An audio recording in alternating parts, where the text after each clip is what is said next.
తాకట్లో ఉన్న మీ బంగారాన్ని విడిపించి ఆ రోజు ఆన్లైన్ రేటుకి కొంటాం. Sharma gold company. నమస్తే గురుగారు. శ్రీమాత్రే నమః. శ్రీమాత్రే నమః. గురుగారు, మహాశివరాత్రి శుభాకాంక్షలు అండి. మీకు మరియు మన సుమన్ టీవీ ప్రేక్షకులందరికీ కూడా ఆ శివుని యొక్క అనుగ్రహం పరిపూర్ణంగా కలగాలని మనస్ఫూర్తి కోరుకుంటూ శివరాత్రి శుభాకాంక్షలు. చాలా అరుదుగా మనం రాత్రి వేళ పండుగలను సెలబ్రేట్ చేసుకుంటాం. అందులో మహాశివరాత్రి ఒకటి. శివరాత్రిని మహాశివరాత్రిగా పోలుస్తూ ఉంటాం. శివరాత్రి అనగానే ముందుగా మనకి ఉపవాస దీక్ష అండ్ జాగరణ గుర్తొస్తూ ఉంటుంది. అయితే తెలిసి తెలియక మనం చేస్తూ ఉంటాం, కానీ ఏంటో ప్రతి శివరాత్రి నా చిన్నప్పటి నుంచి చేస్తున్నానండి, నాకు ఎప్పుడు అసలు శివుడు కనెక్టే కాడండి, ఎక్కడ ఏం మిస్టేక్ చేస్తున్నానో నాకు అర్థం కావట్లేదండి అని కొన్ని ప్రశ్నలు మనం వింటూ ఉంటాం. ఏం మిస్టేక్స్ చేస్తూ ఉండొచ్చు గురుగారు? ఏం చేయకుండా ఎలా ఈ రోజుని సద్వినియోగించుకొని ఆ పాజిటివ్ ఎనర్జీని మనం తీసుకోవాలి అంటారు? చాలా మంచి ప్రశ్న వేశారమ్మా. ఎందుకంటే మీ ప్రశ్నలో ఒక నిగూఢమైనటువంటి ఒక విషయం దాగుంది. నాకు శివుడు కనెక్ట్ అవ్వట్లేదండి ఎంత చేసినా అంటుంటారు కదా. ఇప్పుడు మనం కొంతమంది గొప్ప వ్యక్తుల యొక్క వాళ్ళ చరిత్రలు చూసినట్లయితే అన్నమయ్య కానివ్వండి, భక్త కన్నప్ప కానివ్వండి, మనకి కాళిదాస్ కానివ్వండి, వీళ్ళ చరిత్రలు మీరు చూడండి. వాళ్ళు ఎంత ఆ యొక్క దేవీ దేవతల సంబంధించిన వాటిల్లో వాళ్ళు ఎంత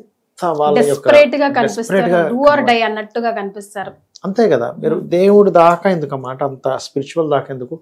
మీరు ఒక క్రికెట్ టీంలో ఇంటర్నేషనల్ లెవెల్లో ఆడాలంటే మీరు ఎంత సాధన చేయాలి దానికి. కరెక్ట్.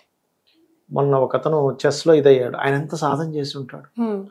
అంటే ఆ స్టేజ్కి వెళ్ళాలంటే ఫస్ట్ మీరు ఎంత సాధన చేస్తున్నారు, ఎన్ని sacrifices. Exactly, sacrifice is most important. ఇవి ఏమీ చేయకుండా నాకు ఏంటో కనెక్ట్ అవ్వట్లేదు, ఎట్లా కనెక్ట్ అవుతాం? ప్రాక్టికల్ గా ఆలోచించాలి. అంతే కదా. అవును కదా గురుగారు.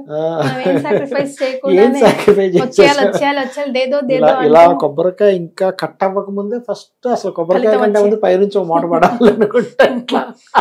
అలాగే తయారయ్యాం గురుగారు నిజంగా ఈ కలియుగంలో తయారయ్యాం. అయితే ఒకటే ఏంటంటే జనాలకు ఉన్నటువంటి బాధల వల్ల కూడా అలా కోరుకుంటారు. అంటే ఎన్నో బాధలు, చదువును, లేకపోతే ఫీజులను, అప్పులను, అదో ఏదో ఉంటాయి. కాకపోతే ఇక్కడ ఏంటంటే వీళ్ళకి నిజంగానే ఎంత బాధలతో ఎంత డిప్రెస్లోకి వెళ్ళిపోతున్నారో శివుడు కూడా అంత సులభంగా ఇస్తాడు మనకి. ఇదిగోని ఇలాగే టెంప్ట్ చేస్తూ ఉంటారు. బోలా శంకరుడు అడగంగానే ఇచ్చేస్తాడంటే నేను అడుగుతూనే ఉన్నానే ఇంకా ఇవ్వట్లేదే అనుకుంటా. కాకపోతే ఎప్పుడు కూడా దేవత ఏం చేస్తుందంటే అమ్మ మన అర్హతను చూసి ఇస్తుంది. ఓకే. ఇప్పుడు తల్లే ఇవ్వదు కదమ్మా. ఇప్పుడు తల్లి ఉంది, అరే నువ్వు ఇక్కడ నుంచి రాయి తీసుకెళ్ళరా అని ఇంత రాయి ఇస్తుంది. ఇంత పిల్లడికి అయితే ఈ రాయి మోసుకుని నాన్న, ఇంత చిన్న పిల్లడికి ఇంత రాయి ఇవ్వదుగా, పడిపోతాడు. అలాగే మనకి కనుక ఉదాహరణకి ఒక నార్మల్ పీపుల్, అతనికి యోగం లేదు. రెండు విషయాలమ్మా ఇక్కడ. మనం ఏదైనా పొందాలంటే ఒకటి యోగం ఉండాలి, లేదా మనం దేవతని మెప్పించి పొందగలగాలి. ఈ రెండిట్లో మీకు ఏది ఉంది క్వాలిటీ? యోగం ఉందా, పూర్వజన్మ కర్మల ద్వారా వస్తుంది, మీరు ఎవరిని మెప్పించక్కర్లే, లేదా దేవతని మెప్పించి మీరు పొందగలరా? ఇప్పుడు దశరథ మహారాజు సంతానం లేదని ఆయన కాముగా కూర్చోవాలి. పుత్ర కామేష్టి యాగం చేశాడు. పాయసం అందులోంచి వచ్చాడు పురుషుడు, పాయసాన్ని ఇచ్చాడు. రామలక్ష్మణ భరత శత్రుఘ్నులు జన్మించడం జరిగింది. అంటే దేవతను మెప్పించాడు ఆయన. ఓకే. అలాగా మీకు యోగం లేనప్పుడు భగవంతుడు ఇవ్వడు, గుర్తుపెట్టుకోండి. అంటే ఒక నార్మల్ పీపుల్కి ఒక ఏమి అంత తెలివితేటలు లేవు, ఆ వ్యక్తిని తీసుకెళ్ళి సీఎం చేసాం, పరిస్థితి ఏంటమ్మా? కానీ గురుగారు మొన్న చూసారా కుంభమేళాలో పూసలు అమ్ముకున్న అమ్మాయి స్టార్ అయిపోయింది. అది కదా యోగం అంటే గురుగారు. అసలు యోగం అంతకంటే అందమైన వాళ్ళు లేరా అసలు కదా. ఎంతమంది ఫోటోలు పట్టుకొని ఎన్ని స్టూడియోలు చుట్టూ తిరుగుతుంటారమ్మా. మరి అంతకంటే అందమైన వాళ్ళు బోల్డ్ మంది ఉన్నారు. నేను అనుకోవడం వాళ్ళందరూ ఏమనుకుంటారంటే అదేదో పూసలు అమ్ముకున్నా వేరే వాళ్ళ కళ్ళల్లో అది యోగం అంట. ఎక్కడ కుంభమేళ, యాక్టింగ్ లో టాలెంటెడ్, చూడ్డానికి అందంగా, మనిషి యొక్క తత్వంలో ఒక మంచి బిహేవియర్, బోల్డ్ మంది, కొన్ని వందల వేల మంది ఉంటారు. అంతకంటే అందమైన వందల వేల. కానీ ఆ అమ్మాయిని ఎందుకు వరించింది అంటే అదంతా ఒక యోగం. అదే కుంభమేళలో ఇంకా చాలా మంది ఉండొచ్చు అక్కడ, కానీ ఆవిడని ఎందుకు వరించింది అంటే దట్ ఈస్ యోగం అంటారు. ఆ యోగము మనకి కలగడము, మనం కలిగించుకోవడం. మనకు కలగాలంటే శివరాత్రిలో చేసేటువంటి ఆరాధన ద్వారా మనకు కలుగుతుంది. అది ఎలా కలుగుతుందండి, మీరు ఎలా చెప్పగలరో అనొచ్చు. మనకు ఏదైనా యోగం కలగాలంటే మన కర్మలో ఉండాలి అంటారు. మన కర్మ అంటుంటాం చూసారా, నా కర్మ ఇలా ఉంది, వాడి కర్మ అలా ఉంది, వాడి కర్మ కాబట్టి బాగుంది, వాడి కర్మ బాగుంది అంటాం. ఆ కర్మస్థానాల్లో రవిచంద్రులు ఉంటారమ్మా.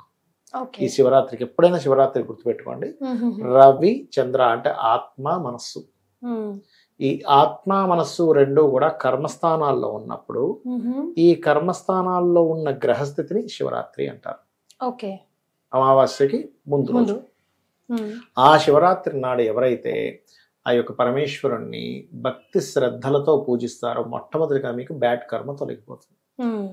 మీకు ఏదైనా ఒక పని అవ్వాలంటే మనల్ని ఆపేటువంటి ఒక బ్యాడ్ కర్మ అంటే అదేదో ఎక్కడి నుంచో వచ్చింది కదా, మనం పూర్వజన్మలో చేసుకున్నటువంటి తప్పిదాలే అవన్నీ, మళ్ళీ అవే వచ్చి అడ్డుపడుతూ ఉంటాయి.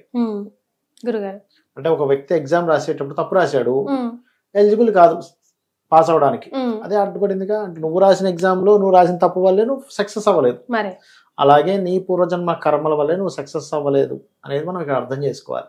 అంతేగాని దేవుడిని నిందించడం, మాస్టర్ని నిందించడం, మాస్టర్ తప్ప నువ్వు ఎగ్జామ్ సరిగ్గా రాయకపోతే, అందరికి చెప్పింది అదే మాస్టర్, పేపర్ తప్పు కాదు, పెన్ను తప్పు కాదు, మాస్టర్ తప్పు కాదు.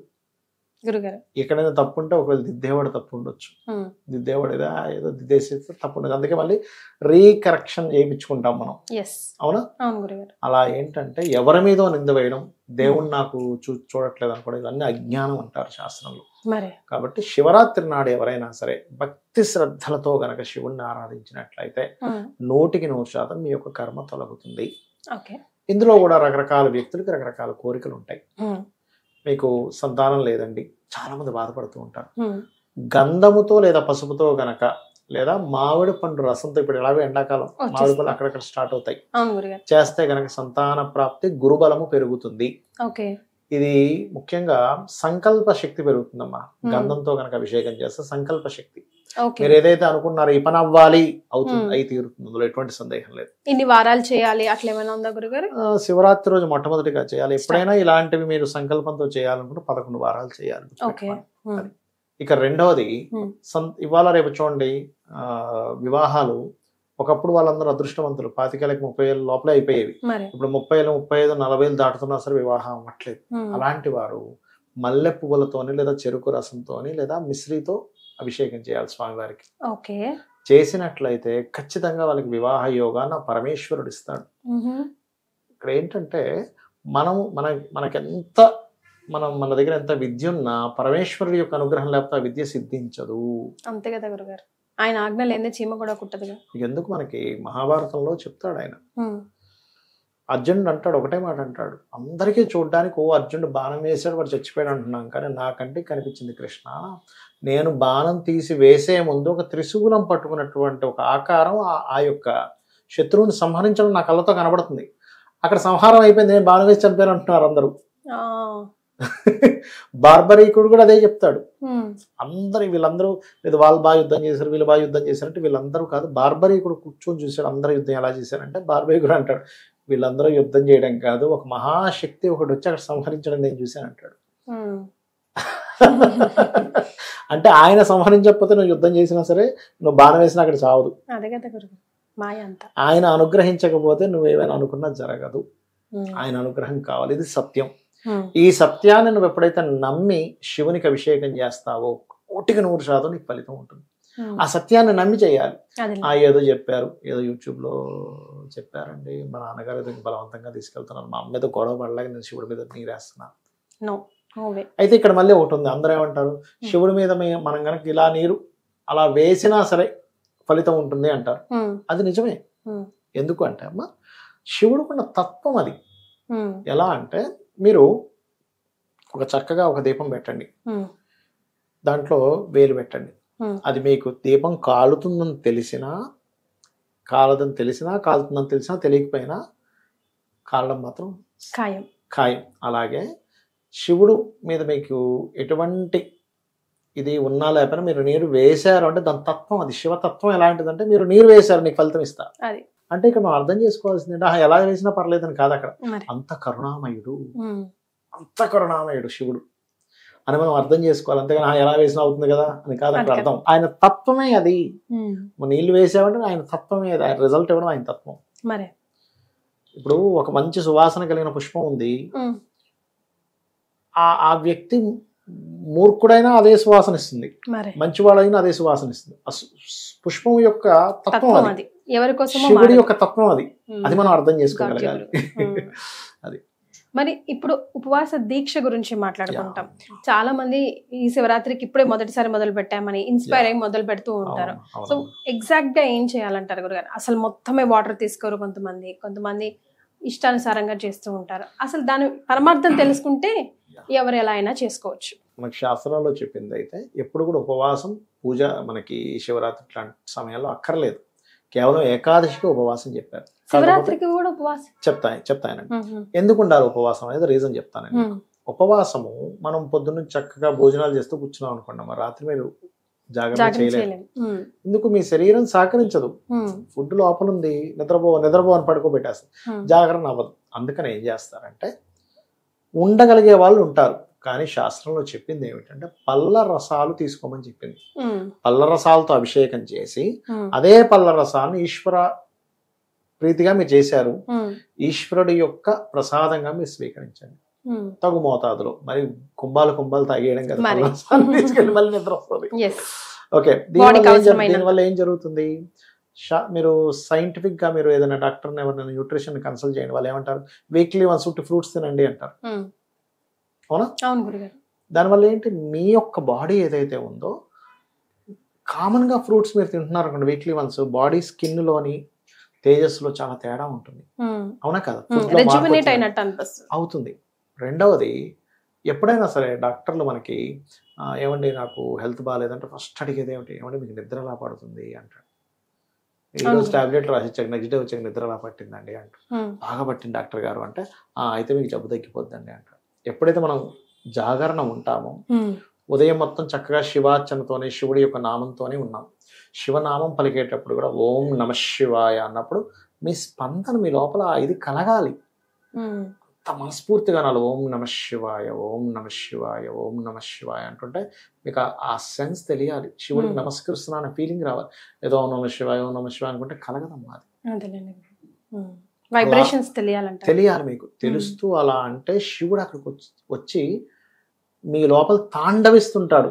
అలా కనుక చేస్తే మీ లోపల తాండవిస్తుంటాడు, మీరు అబ్జర్వ్ చేయండి. ఓకే, ఆ ఫీల్ అర్థమవుతుంది. అలా చేస్తూ ఉదయము మధ్యాహ్నము రాత్రి లింగోద్భవ కాలంలో కూడా అభిషేకం చేసి వీలైనంత తగినంత పళ్ళరసాన్ని తీసుకుంటూ లేదా పళ్ళని తీసుకుంటూ రాత్రి సమయంలో పూర్తిగా జాగరణ ఉంటూ ఏదో పిచ్చి పిచ్చి సినిమాలు చూస్తూ కాకుండా చక్కగా శివనామ స్మరణలోనే జాగరణ ఉంటూ, ఇంకొంతమంది ఆ వైకుంఠపాలు కూడా ఆడుతూ శివనామ స్మరణతోనే ఆడతారు. ఎందుకంటే ఆ దోషం పోతుంది, మన లైఫ్ లో ఉండేటువంటి అప్ అండ్ డౌన్స్ పోవాలని చేస్తూ. మళ్ళీ చాలా మంది చేసేది ఏంటి, రాత్రంతా జాగరణ ఉండి పొద్దున పుసుకుని నిద్రపోతారు. అసలు అలా చేయకూడదు, దానివల్ల ఫలితమే ఉండదు. నెక్స్ట్ డే రాత్రికి కానీ నిద్రపోకూడదు. అప్పుడు ఏంటి, నిద్ర ఆపి నిద్రపోతారు చూసారా, ఇంకా నిద్ర వస్తుంది. నెక్స్ట్ డే బాడీలో ఏదైతే మీకు అనారోగ్యాన్ని కలిగించేటువంటిది ఉంటుందో అది తొలగిపోతుంది. ఏం చేశారు మీరు? చాంటింగ్ చేశారు. 5th హౌస్ చాంటింగ్ అంటే ఏంటి? పంచమ స్థానం. 5th హౌస్ యాక్టివ్ అయింది. ఓం నమ శివాయ నమ శివాయ నమ శివాయ చేశారు. ఆ ఎనర్జీ ఎలా ఉంటుందంటే మీకు తెలియదు అసలు. మీరు అసలు మనస్ఫూర్తిగా చేసి చూడండి అసలు ఒక్కసారి. మనం ఎన్నో పనులు చేస్తుంటాం అమ్మా, అన్ని రకరకాల ఆలోచనలు, రకరకాల స్వార్థంతో, రకరకాల అంటే లాభాపేక్షతో చేస్తాడు. నేను కాదనట్లే. ఒక వ్యాపారం చేశాడు లాభాపేక్ష, ఉద్యోగం చేసాడు లాభాపేక్ష, ఒక డీల్ కుదుర్చుకున్నాడు లాభాపేక్ష, కాదనట్లే. కానీ కనీసం భగవత్ సేవనైనా, భగవత్ మంత్రాన్నైనా, భగవత్ సంబంధించిన పూజనైనా లాభాపేక్ష లేకుండా చేయండి. కనీసం శివరాత్రి అంటే సాటిస్ఫాక్షన్. మీకు ఏమనిపిస్తుంది అంటే అబ్బా నేను శివుడి పూజ అయినా సరే ఏమీ ఆశించకుండా చేశాను, నేను ఐఎమ్ వెరీ హ్యాపీ. మీరు ఆశించి చేయండి, ఆశించకుండా చేయండి, మీరే చూస్తారా తేడా. మీకు ఎంతో హ్యాపీగా అనిపిస్తుంది, అబ్బా బాగా చేసుకున్నాను నేను పూజ. అలా ఉండాలంటే అలా ఉండాలి. సో శివరాత్రి రోజుని సంపూర్ణంగా ఇలా యూటిలైజ్ చేసుకుంటే మనమే కాదు, మన కోరికలు అనేది సెకండరీ, మనలోనే చేంజ్ స్టార్ట్ అవుతుంది కదా. ఇక్కడ ఏంటంటే అమ్మా, కోరిక ఆటోమేటిక్గా తీరిపోద్ది. మీరు ఒక స్టవ్ మీద ఒక పొయ్యి పెట్టారు, నీళ్లు వేశారు, స్టవ్ వెలిగించారు. మీరు కోరక్కర్లేదు అది ఉడకాలని, అది ఆటోమేటిక్గా ఉడుకుతుంది. మీరు దానికి మేనిఫెస్టేషన్స్ ఏమో చేయకుండా దాని లక్షణం వేడి పుట్టించడం. అది వేడి పుడుతుంది, అంతే. ఆ నీళ్ళు వేడెక్కుతాయి. మీరు దాన్ని మేనిఫెస్ట్ చేయడం ఏమక్కర్లే, అది ఇచ్చేస్తే ఆటోమేటిక్ రిజల్ట్ వచ్చేస్తుంది. సో ఈ శివరాత్రిని గురుగారు చెప్పినట్టు ఇలా సంపూర్ణంగా యూటిలైజ్ చేసుకుందామని మనస్ఫూర్తిగా కోరుకుంటున్నాం. ధన్యవాదాలు గురుగారు. శ్రీమాత్రే నమః. శ్రీమాత్రే నమః.